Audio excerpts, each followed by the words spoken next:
முடிச்சுட்டாங்க போங்க மக்களே, முடிச்சுட்டாங்க போங்க. என்ன மக்களே, அடிச்சிருக்க அடி அந்த மாதிரி அடிப்பொலியா? எனக்கு தெரிஞ்சு இன்னைக்கான எபிசோட்ல நம்ம சாண்ட்ராவும் திவ்யாவும் உட்காந்து அப்பாரி வைக்க போறாங்க ப்ரோ. ஏன்னா சேதனை சரியான கோவத்துல இருக்காங்க. சேதனை மட்டும் இல்ல ப்ரோ, பிக் பாஸ் டீமே செம கோவத்துல இருக்காங்க. ஏன்னா வீட்டுக்குள்ள இந்த ஒயில் கார்டை இவங்களை அனுப்பி வீட்டை வந்து சுத்தம் பண்ணுவாங்கன்னு பார்த்தா ஒயில் கார்டா வீட்டுக்குள்ள போயிட்டு வீட்டை அசிங்கப்படுத்திட்டு இருக்காங்க ப்ரோ. முக்கியமா சாண்ட்ராலாம் இருக்கிறதுல ரொம்ப கேவலமான ஒரு ஆள் ப்ரோ. நான் பார்த்ததுல 1 நம்பர் புள்ளி சாண்ட்ரா தான். உங்களுக்கு நிறைய பேருக்கு தெரியாது, ஏன்னா 1 எபிசோட் மட்டும் கண்டிப்பா நீங்க அதை கவனிச்சிருக்க மாட்டீங்க. லைவா பாக்குற ஆட்களுக்கு மட்டும் தான் தெரியும் சாண்ட்ரா தான் இருக்கிறதுல 1 நம்பர் புள்ளி. அவங்க பேசுறதும் அவங்க பாடி லாங்குவேஜ் இருக்கிறதுல மட்டமா இருக்கு ப்ரோ. அந்த வகையில டீம் வந்து சாண்ட்ரா மேல பயங்கரமான கோவத்துல இருக்காங்கன்னு சொல்லி நான் நேத்தே சொல்லியிருந்தேன். ஏன்னா சாண்ட்ரா இந்த வீட்டை குப்பையாக்கிட்டாங்க. பூண்டு தோலை உரிச்சு விட்டு டாஸ்க்குக்காண்டி ஒரு விஷயம் பண்றேன்னு சொல்லிட்டு வீடை ஃபுல்லா குப்பையாக்கிட்டாங்க. அதனால தான் நேத்து வந்து பிக் பாஸ் என்ன பண்ணிருப்பாருன்னா, இவங்க ரெண்டே ஜெயில போறதுக்கு முன்னாடி நீங்க அட்டுழியமா பண்ணிட்டு இருக்கீங்க, என்னையா குறை சொல்லிட்டு இருக்கேன்னு சொல்லிட்டு பிக் பாஸ் ஒரு பனிஷ்மெண்டா கொடுத்திருப்பாரு. அந்த பனிஷ்மெண்ட் கொடுத்ததுக்கான முக்கிய காரணமே வீட்டை இவங்க சுத்தம் பண்ணணும்னு சொல்லி மட்டும்தான், ஓகேவா? ஆனா இவங்க சுத்தம் பண்ணாங்களான்னு கேட்டீங்கன்னா இல்ல. பிக் பாஸே மதிக்காம இஷ்டத்துக்கு நாங்க அப்படி பண்ணுவோம், இப்படி பண்ணுவோம், இப்படித்தான் பண்ணுவோம் ஓ சொல்லி ஒரு மாதிரி ஆடிக்கிட்டே சுத்திட்டு இருந்தாங்க. அதனால தான் பிக் பாஸ் திருப்பி நைட்டும் சொல்லியிருப்பாரு, இவங்க சுத்தம் பண்ணா மட்டும்தான் ஜெயில தூக்கி போடணும்னு சொல்லிட்டு நைட்டும் திருப்பி அந்த பனிஷ்மெண்ட் வந்து எக்ஸ்டெண்ட் பண்ணியிருப்பாரு. ஆனா நைட்டுமே இவங்க சரியா சுத்தம் பண்ணல. ஏன்னா இவங்க என்ன பண்ண ஆரம்பிச்சாங்கன்னா, பிக் பாஸ் ஆச்சும் எவனா இருந்தா எனக்கு என்ன, நான் இப்படித்தான் இருப்பேன்னு சொல்லிட்டு வேனுக்குன்னே உட்காந்து விக்ரம பழி வாங்குறாங்க பேர்ல பெருக்கிறவங்க பேர்ல வீட்டை போட்டு அப்படியே தடவிட்டு இருந்தாங்க, ஓகேவா? சோ பெருக்கவே இல்லை. அந்த வகையில் டீம் செம கோவமாயிட்டாங்க. அது மட்டும் இல்லாம நேத்து நைட் ஒரு பெரிய டிராமாவை கிரியேட் பண்ணி அப்படியே ஒரு பெரிய டிராமா கிரியேட் பண்ணி வீட்டுக்குள்ள இருக்க எல்லாருமே இவங்களுக்கு ஆப்போசிட்டா செயல்படுற மாதிரி அவங்களே ஒரு பிம்பத்தை கிரியேட் பண்ணாங்க. அந்த பிம்பத்தை நான் நேத்தே சொன்னேன், திவ்யாக்கு உடம்புலாம் நல்லா தான் இருக்கு, அவங்க சும்மா டிராமா போடுறாங்க, இது ஒரு கண்டென்ட்டா யூஸ் பண்ணி இதை வச்சு சாட்டர்டே சண்டேல தப்பிக்க ட்ரை பண்றாங்க, வேணா பாருங்க கண்டிப்பா மாட்டிப்பாங்கன்னு சொன்னேன். அதே மாதிரி சேதனை பிடிச்சிட்டாரா? சோ பிக் பாஸ்க்கான 2வது ப்ரோமோ வந்திருக்கு. இந்த ப்ரோமோல சேதனை கிழிச்சி தொங்க விட்டாப்ல. எப்படி உங்க ஆம்பளை சொன்ன மாதிரி கிழிச்சிருவேன், நான் பேசினா கிழிச்சு விட்டுருவேன்னு சொன்னீங்கல்ல, அண்ணன் கிழிச்சு விட்டாரா? நல்லா இருக்கா? இப்போ குழு குழுன்னு இருக்கும். அண்ணன் கேட்கிற கேள்விக்கு நல்லா குழு குழுன்னு வாங்கிட்டு உட்காந்து ஒப்பாரி வைங்க. முக்கியமா இவங்க 2 பேருக்கான ஆட்டிடியூட் கவனிச்சிங்களா?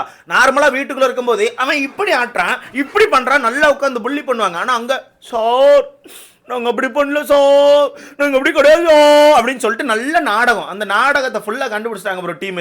டீம் என்ன நொன்னையா உட்காந்து சும்மாவா பார்த்துட்டு இருக்கானோ, 60 கேமரா போட்டு பார்த்துட்டு இருக்காங்க. இவங்க இஷ்டத்துக்கு என்ன வேணா பண்ணுவாங்க, அதை விட்டுட்டு இருப்பாங்களா? வச்சு செய்ய போறாங்க. அந்த வகையில் என்னென்ன விஷயங்களை வச்சு அடிச்சு பிரிக்கிறாங்க அப்படிங்கிற விஷயத்தை மொத்தமா பார்த்துடலாம். ஸோ வீடியோக்குள்ள போறதுக்கு முன்னாடி மறக்காம இந்த வீடியோ லைக் பண்ணி சேனலை சப்ஸ்கிரைப் பண்ணிக்கோங்க. நீங்க போடுற ஒவ்வொரு லைக்கும் தான் நம்ம வீடியோவை இன்னொரு 10 பேருக்கு சஜஸ்ட் பண்ணுவோம். ஸோ முடிஞ்ச அளவுக்கு லைக்கை போட்டு சேனலை சப்ஸ்கிரைப் பண்ணிக்கோங்க. இப்போ கூட லைவ்ல அவங்க பேர் என்ன, சாண்ட்ரா வந்து விக்ரம பார்த்து பாடி ஷேமிங் பண்ணிட்டு இருக்காங்க. பாடி ஷேமிங் மட்டும் இல்லாம மார்க்கிங் கூட பண்ணிட்டு இருக்காங்க. இந்த லெவலுக்கு ஒரு கேவலமான ஒரு ஆள் தான் சாண்ட்ரா. சத்தியமா சொல்ற மாதிரி நான் பார்த்ததுலே 1 நம்பர் புள்ளி. ரொம்ப ரொம்ப கேவலமான ஒரு ஆளா இருக்காங்க. இப்ப கூட வீட்டுல பண்ணிட்டு தான் இருக்காங்க, வேணா பாத்துக்கோங்க. சோ 2வது ப்ரோமோல அண்ணன் கேக்குறது, அப்புறம் சாண்ட்ரா வீட்டுக்குள்ள உங்களுக்கு ஒரு வேலை கொடுத்தோம், அந்த வேலையை நீங்க ஒழுங்கா பண்ணலையா அப்படின்னு சொல்லி அண்ணன் கேக்குறாங்க. கேட்ட உடனே சாண்ட்ரா அங்க இருந்து இல்ல சார் நான் பண்ணேன் சார் வீட்டுக்குள்ள வேலை எல்லாமே நான் ஒழுங்கா தான் பண்ணேன் சார்னு சொல்லிட்டு அக்கா வந்து வேலை பண்ணதா காமிக்க விரும்புறாங்க. பட் அக்கா வேலை பார்க்கல அப்படிங்கிறது நமக்கு மட்டும் தான் தெரியும். ஏன்னா வேலை பார்க்க சொன்னதுக்கு காலையில இருந்து குளிச்சுட்டு வரேன், மேக்கப் போட்டு வரேன், ட்ரெஸ்ஸை மாத்திட்டு வரேன், அங்க போயிட்டு வரேன், இங்க போயிட்டு வரேன்னு சொல்லிட்டு இழுத்துக்கிட்டே இருந்தாங்களே தவிர எந்த ஒரு வேலையும் உருப்படியா பார்க்கல, ஓகேவா? திரும்பியே சொல்றேன் ப்ரோ, பிக் பாஸ் வந்து பனிஷ்மெண்ட் கொடுத்ததுக்கான முக்கிய காரணமே இவங்க இந்த வீட குப்பையாக்குனதுக்கு தான், ஓகேவா? அதனால தான் இவங்கள வச்சு க்ளீன் பண்ண ட்ரை பண்ணாங்க. அதனால தான் விக்ரம் கூட சொல்லியிருப்பாரு. பட் அதை மதிக்காம ரொம்ப டிராமா போட்டுட்டு இருந்தாங்க. பிக் பாஸ் மதிக்கணுங்க. வீட்டுக்கு ரொம்ப ரெஸ்பெக்ட் பத்தி பேசுனீங்களா, பிக் பாஸ்க்கு ஒரு ரெஸ்பெக்ட் கொடுங்க, அதுக்கப்புறம் உங்களுக்கு மக்கள் கொடுப்பாங்க, ஓகேவா? அந்த வகையில சேதனை என்ன பண்ணிட்டாங்கன்னா, மக்கள் கிட்ட கேட்டாங்க, என்னப்பா இவங்க ஏதோ வேலை பார்த்ததா சொல்றாங்க, ஏதோ பாத்தீங்களா நீங்கன்னு கேட்டோன்னே மக்கள் எங்க இருந்து இல்ல அப்படி சொல்லி கத்திட்டாங்க. கத்துனோடனே நம்ம அக்கா மூஞ்சி செத்து போச்சு. ஏன்னா அக்கா வந்து என்ன நினைச்சிட்டு இருக்காங்கன்னா, அக்கா தான் மாசு, அக்கா தான் கெத்து, அக்கா தான் கேமர், அக்கா தான் வந்து இந்த வீட்டுக்குள்ள இருக்க எல்லாரையும் அடிச்சு பறத்திட்டு இருக்காங்க, அக்கா தான் வீட்டுக்குள்ள இருக்க எல்லாரும் ஆப்போசிட் பண்ணிட்டு இருக்காங்க. ஸோ அக்கா வந்து தன்னைத்தானே பெரிய வந்து வாம்ஃபயரா நினைச்சிட்டு வீட்டுக்குள்ள சுத்திட்டு இருக்காங்க. அங்கதான் சேதனை சுத்தமா முடிச்சு விட்டாங்க. நீங்க மட்டும் இந்த பிக் பாஸ் ஷோ இல்ல, சரியா? அதை முதல்ல புரிஞ்சுக்கோங்க. நீங்க மட்டும் இந்த ஷோ இல்ல, வீட்டுக்குள்ள இன்னும் நிறைய பேர் இருக்காங்க, நீங்க மட்டும் தான் எல்லாம் அப்படி சொல்லிட்டு இந்த வீட்டுக்குள்ள நடக்காதீங்கன்னு சொல்லிட்டு சாண்ட்ராவை சுத்தமா முடிச்சு விட்டாங்க. எப்பா அந்த பேப்பர் ரோடு எங்கப்பா இருக்காரு, பார்த்துப்பா கொஞ்சம் கெட்டி வைங்க, என்ன டப்புன்னு சேது அவ்வளவுதான் பாத்துக்கோ, மோதிருவேன், கிழிச்சிருவேன், பிரித்துருவேன் அப்படி சொல்லிட்டு சேதனுக்கு ஆப்போசிட்டா பேசுவாரோ பேசினாலும் பேசுவார். ஏன்னா எங்க அண்ணன் வீரமான அல்ல, ஏன்னா எங்க அண்ணன் ஆம்பளை. சொல்ல முடியாது. சாண்ட்ராக்கா கூட அந்த இடத்துல நான் ஒரு பொம்பளைன்னு சொல்லி தான் என்கிட்ட மோதிருக்கேன், என்கிட்ட ஒரு ஆம்பளை இருக்கா, ஆம்பளை எந்திரான்னு சொல்லிட்டு அக்கா சொன்னாலும் சொல்லுவாங்க. ஏன்னா அக்காவோட வீரத்தை நான் பாராட்டுவேன். வீட்டுக்குள்ள இருந்துட்டு தமிழ் மக்களே குறை சொல்லி பேசிட்டு இருக்காங்க. இன்னைக்கு காலையில கூட ஒரு சில விஷயங்கள் பேசினாங்க. இந்த ஊர்ல இப்படித்தான் இருக்காங்க, இப்படித்தான் மக்கள் இருக்காங்கன்னு சொல்லிட்டு நிறைய விஷயங்களை பேசினாங்க. அது ரொம்ப டீப்பா எடுத்தா வேற மாதிரி போயிருன்னு சொல்லி அந்த கண்டென்ட் எடுக்காம இருக்கும். ரொம்ப கேவலமா பேசிட்டு இருக்காங்க அப்படிங்கறதா உண்மை. ஓகேவா? அதனால தான் இந்த அடி விழுந்துட்டு இருக்கு. அதுல அண்ணன் சொல்லிட்டாங்க, நீங்க மட்டும் ஷோ கிடையாது, ஷோல இன்னும் நிறைய பேர் இருக்காங்க. அது மட்டும் இல்லாம திவ்யாவை பார்த்து கத்துக்கோங்க, எப்படி திவ்யா அழகா எஸ்கேப் ஆனாங்க பாத்தீங்களான்னு சொல்லிட்டு அண்ணன் திவ்யாவை பாயிண்ட் பண்றாப்ல. ஏன்னா திவ்யாவுக்கு நல்லா தான் இருக்கு ப்ரோ உடம்பு. சத்தியமா சொல்றேன், உங்களுக்கு எமர்ஜென்சிலாம் கிடையாது.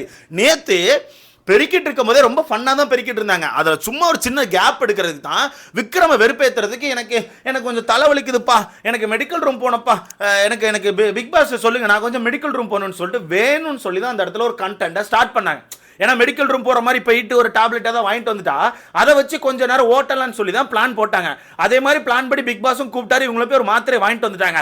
பட் அந்த பிளான் எங்க அது பெருசாச்சுன்னா, அக்கா மாத்திரை வாங்கிட்டு வந்து அந்த மாத்திரையை சாக்கா வச்சு ஃப்ரிட்ஜ்ல இருந்து பால் எடுத்து டீ போட்டு குடிச்சிடலாம்னு சொல்லிட்டு அக்கா பிளான் பண்ணாங்க. அங்கதான் எஃப்ஜே லாக் பண்ணிட்டான். பாலும் கிடையாது, ஒண்ணும் கிடையாது, சும்மா என்ன இஷ்டத்துக்கு வந்து பால் கேப்ப கொடுக்கணுமா ஓடங்கிட்டுன்னு சொல்லிட்டு எஃப்ஜே அடிச்சு பரத்தி விட்டுருப்பாப்ல. இங்க தான் கண்டென்ட் ஸ்டார்ட் ஆச்சு. இங்க அக்கா என்ன பண்ண ஆரம்பிச்சிட்டாங்கன்னா, அவங்களுக்கு உடம்பு சரியில்லாத மாதிரியே காட்டிக்கிட்டாங்க. அவ்வளவு உருண்டு பிறண்டு பெருக்கினீங்களாங்க, அப்போ உங்களுக்கு உடம்பு நல்லா தானே இருந்துச்சு. நான் என்ன கேட்கிறேன், அக்கா படுத்து கிடந்து பெருக்கிறாங்க, தலையில கிடந்து பெருக்கினாங்க, என்ன இல்லாம பண்ணாங்க ப்ரோ. அப்பெல்லாம் அக்காக்கான உடம்பு நல்லா தான் இருந்துச்சு. வாண்டடா உடம்பு சரியில்லை, மாத்திரை வாங்கணும்னு சொல்லி ஒரு கண்டென்ட்டை கையில் எடுத்தாங்க. அந்த கண்டென்ட் நல்லா யூஸ் ஆகுதுன்னு சொல்லி அக்கா அந்த கண்டென்ட்டை பக்காவா பிடிச்சிக்கிட்டாங்க. ஓகேவா? இதை கேமரா பார்த்துட்டு தானே ப்ரோ இருப்பாங்க. அப்போ ஷோ நடத்துறவங்க சும்மா உட்காந்துருப்பாங்க. ரொம்ப தெளிவா பிடிச்சாங்க. பிடிச்சனால தான் அண்ணன் அந்த இடத்துல சொல்றாப்ல, இங்க பாத்தீங்களா எவ்வளவு அழகா எஸ்கேப் ஆயிட்டாங்க பாருங்க. உடம்பு சரியில்லாத மாதிரி மூஞ்ச வச்சா நம்ம எதுவும் கேட்க முடியாதுல்ல, அதனால உடம்பு சரியில்லாத மாதிரி மூஞ்ச வச்சிருக்காங்கன்னு சொல்லிட்டு அண்ணன் ரொம்ப தெளிவா அந்த விஷயத்தை பாயிண்ட் பண்றாங்க. ஏன்னா நேத்து நைட் அப்படியே மூஞ்ச மாத்திட்டாங்க. அப்படியே மூஞ்ச மாத்தி ஒப்பாரி வைக்கிறது என்ன, ஹியூமானிட்டி இல்லைன்னு சொல்றது என்ன, அப்படியே அழுறாங்களாம். ஒரு கப் பால் கிடைக்கலன்னு சொல்லிட்டு ஃபீல் பண்ணி அழுதுட்டு இருக்காங்களாம். இதுல பெரிய சிரிப்பண்ண தெரியுமா, ரொம்ப நேரம் போராட்டம் பண்ணிட்டு 3:30 போல ஜெயிலுக்குள்ள போயிட்டு ஜெயிலுக்குள்ள உட்காந்து பர்கர் தின்னுட்டு இருக்காங்க ப்ரோ. அப்போ உங்களுக்கு புரியுதா, இவங்க போட்டது எல்லாமே டிராமா, வேணும்னு சொல்லி கண்டென்ட் பண்றாங்க. போன வாரம் என்னன்னா பிரஷ் மேட்ரு, இந்த வாரம் என்னன்னா பால் மேட்ரு, வேணும்னு சொல்லி பண்றாங்க ப்ரோ. வாண்டடா பண்ணிட்டு இருக்காங்க. ஸோ அண்ணன் அந்த இடத்துல உடச்சன அந்த இடத்துல சார் இல்லை சார் அப்படி சொல்லி திவ்யா ஒரு மாதிரி மூஞ்ச வச்சிருக்காங்களாம். இங்கேயே அண்ணன் இன்னொரு பாயிண்ட் ஆட் பண்றாப்ல, இப்படிலாம் பண்ணிட்டு வீட்டுக்கு ஒன்றும் பண்ணாம சுத்திட்டு பிரஜன் கிட்ட ஐஸ்கிரீம் எடுத்துட்டு வாங்கன்னு வேற சொல்றீங்க. என்ன வேலையை பாக்குறீங்க பாருங்க, நல்ல மாஸ்டர் மைண்டா இருக்கீங்கன்னு சொல்லிட்டு அண்ணன் அடுத்த பாயிண்ட லாக் பண்றாப்ல. அங்க ஒன்னு நம்ம திவ்யா ஒன்னு, சார் ஐஸ்கிரீம் சார், அதனால தான் சார், ஏமா உங்ககிட்ட நான் பேசலமா, நீ அமைதியா இருக்கியாமா, உங்ககிட்ட நான் பேசல, திவ்யாங்கிற நபர்கிட்ட நான் பேச விரும்பல, நீ அமைதியா இருன்னு சொல்லிட்டு அண்ணன் ஒரே அடி அடிச்சு லாக் பண்ணிட்டாப்ல. ஒரே அடி தான் அடிச்சு லாக் பண்ணியாச்சு. உங்ககிட்ட நான் பேச விரும்பல, ஏன்னா நீ கொடுத்த வேலையை சரியா பார்க்கல, கொடுத்த வேலையை சரியா பார்க்காதனால உங்ககிட்ட பேச எனக்கு எதுவும் இல்லைன்னு சொல்லிட்டு அண்ணன் டோப்புன்னு மொத்தமா முடிச்சு விட்டாப்ல. இன்னைக்கு சாண்ட்ராக்கும் திவ்யாக்கும் தரமான அடி இருக்கு, அடிச்சு பிரித்து விட்டுருவாங்க. வேணா பாருங்களேன், நைட்டு உட்காந்து ஒப்பாரி வச்சு டிராமா கிரியேட் பண்ணுவாங்க ப்ரோ. நேற்று அவ்வளவு சம்பவத்தை பண்ணிட்டு வீட்டுக்குள்ள இருக்க ஒவ்வொருத்த குடும்பத்தையும் கேவலமா பேசிட்டு காலையிலே உட்காந்து சிம்பத்தி தேடிட்டு இருக்காங்க. காலையிலே உட்காந்து நாங்க ஏன் இந்த வீட்டுக்கு வந்து தெரியுமா, எங்க குடும்பத்தில் அவ்வளவு கஷ்டம், அவ்வளவு சோத்துக்கு கூட வழியில பணமே இல்லை, அதனால தான் பிக் பாஸ் வாய்ப்பு கிடைச்சோன்னே ஓடோடி வந்துட்டோம், எல்லாம் எங்க குழந்தைகளுக்காக தான் பண்ணன்னு சொல்லிட்டு காலையில உட்காந்து டிராமா போடுறாங்க. ஏங்க குழந்தைக்காக வந்திருக்கீங்க, பணத்துக்காக வந்திருக்கீங்க, இந்த வாய்ப்பை யூஸ் பண்ண வந்திருக்கீங்கன்னா நீங்க எவ்வளவு கரெக்டா இருக்கணுங்க. அந்த ஜெயில விட்டு வெளியே வந்து திருப்பி உங்க திமிர காமிக்கிறீங்களா, உட்கார்ந்து விக்ரம் வந்து மார்க்கிங் பண்ணிட்டு இருக்கீங்களா, அது என்னங்க அவன இப்படி அது என்ன பெல்லி டான்ஸ், இப்ப என்ன அவருக்கு வந்து தொப்ப இருக்குன்னு சொல்லி காமிக்கிறீங்களோ, பெல்லி டான்ஸ் கேவலமா இல்லையா? இப்போ அவன் ஏதாச்சும் வந்து திருப்பி பேசினா என்ன பண்ணுவீங்க, உடனே பயமா இருக்குன்னு சொல்லுவீங்களே. நேற்று அக்கா அவ்வளோ ட்ராமா பண்ணிட்டு அவனை பிடிச்சி அடிக்கிற மாதிரிலாம் போயிட்டு அக்கா நேற்று இந்த ட்ராமா எப்படி திருப்பி விட்டாங்க தெரியுமா, சேது மட்டும் இந்த கண்டென்ட் எடுத்து பேசலன்னா எனக்கு பயமா இருக்கு, அவன் விக்ரம் வந்து என்ன அடிச்சிருவானு சொல்லிட்டு எனக்கு பயமா இருக்கு, எனக்கு ரொம்ப பயமா இருக்குன்னு சொல்லிட்டு பயம் கார்டை கையில் எடுத்தாங்க. சாட்டர்டே சண்டே நெருங்கினாலே பயம் கார்டை கையில் எடுத்துறது, பயமா இருக்குன்னு. ஏங்க வீட்டுக்குள்ள எல்லாரும் பத்தி கேவலமா பேசும்போது அந்த பயம் இல்லையா, மக்கள் பார்த்துட்டு இருப்பாங்க அப்படிங்கிற பயம் இல்லையா? எல்லா கேவலமான விஷயத்தையும் பண்ணி முடிச்சுட்டு பயமா இருக்கு. அங்க பாத்தீங்களா அந்த ப்ரோமோல பாருங்க, ரெண்டு பேர் மூஞ்சி எப்படி இருக்குன்னு. ஏங்க இப்ப லைவ்ல பாருங்க, உட்கார்ந்து எல்லாரும் கிண்டல் பண்ணி பேசிட்டு இருக்காங்க. அப்புறம் ஏங்க எபிசோட்ல மட்டும் மூஞ்சி அப்படி வச்சிருக்கீங்க? ரொம்ப தைரியமான ஆள் தானங்க, தைரியமா பேசுங்க, சேதனங்கிட்ட அடிச்சு பேசுங்க, உங்ககிட்ட பாயிண்ட்ஸ் இருந்தா பேசுங்க. பாயிண்ட்ஸ் தான் கிடையாது, ஏன்னா நீங்க வீட்டுக்குள்ள பண்ணது பூரா கேவலமான வேலையா, பின்ன எங்க பாயிண்ட்ஸ் இருக்கும்.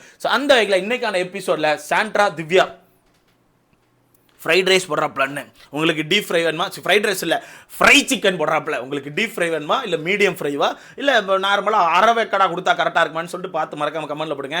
எனக்கு தெரிஞ்சு ஆல்ரெடி அரவேக்கடா தான் இருக்காங்க, அதனால் டீப் ஃப்ரை பண்ணாதான் கரெக்டாக இருக்கும் எனக்கு தோணுது. இதை பற்றி உங்களுக்கு கருத்தை மறக்காம கமெண்ட்ல போடுங்க, அடுத்த பார்க்கலாம்.